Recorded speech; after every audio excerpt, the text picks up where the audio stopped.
basic house construction materials pa rin po ang pag-uusapan natin sa video natin ito. Kaya lang this time mga boss, sa part 4 na tayo, no? Sana panoorin nyo magmula sa umpisa hanggang sa dulo itong video natin ito, no? Para makatulong kung bibili po kayo ng materyales na pagpapagawa ng bahay. Kaya lang mga boss, kung bago pa lang kayo sa maliit pa lang nating channel, huwag nyo po sanang kalimutang pindutin muna yung subscribe. Isama nyo na rin po yung like at saka notification bell. Okay, umpisaan na po natin yung topic natin. Ang unang importanteng materyales mga boss, no, na pag-uusapan natin, no, itong hindi ganong pinapansin na materyales sa construction pero importante ito, no. Itong tinatawag na tie wire, no, o yung alambre. Types of tie wire, no, karaniwan na ginagamit sa construction mga boss, no, dalawang klase yan. Yung GI tie wire o galvanized iron tie wire, no, itong galvanizado, no. BI tie wire. Ang BI tie wire, itong black iron mga boss na minsan ginagamit yan na madaling kalawangin, no. Yung tie wire size merong number 16 tsaka number 18 karaniwang ginagamit, pero mas ginagamit yung 16 mga boss. Ang tie wire cost, yung presyo niyan mga boss, mas mahal yung GI, no. GI tie wire number 16, no. Itong number 16 na ito mga boss, ang cost niya 90 hanggang 100 pesos bawat kilo, no, per kilogram, no. Samantalang yung BI tie wire mga boss, yung black iron tie wire, no, medyo mas mura yan, number 16. Ang presyo niyan mga boss nagre-range lang sa 60 hanggang 70 pesos per kilogram.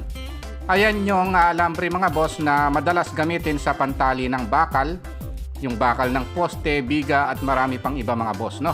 Okay, punta tayo sa susunod na materialis naman.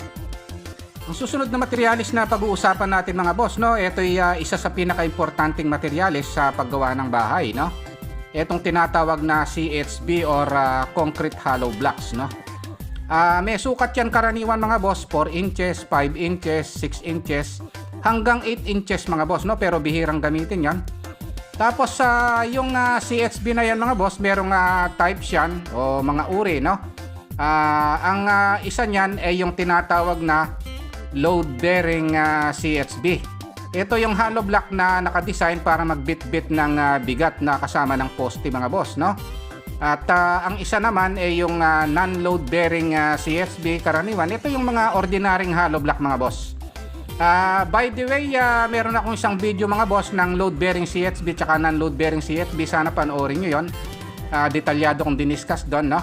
Yung presyo ng ordinary CHB mga boss, no, na karaniwan natin ginagamit sa paggawa ng bahay, merong iba't ibang presyo yan dahil iba't iba naman yung size niyan. Yung 4 inches CHB sa 12 hanggang 14 pesos yan karaniwan bawat piraso, no. Kasi nga medyo mura ito dahil medyo manipis ito.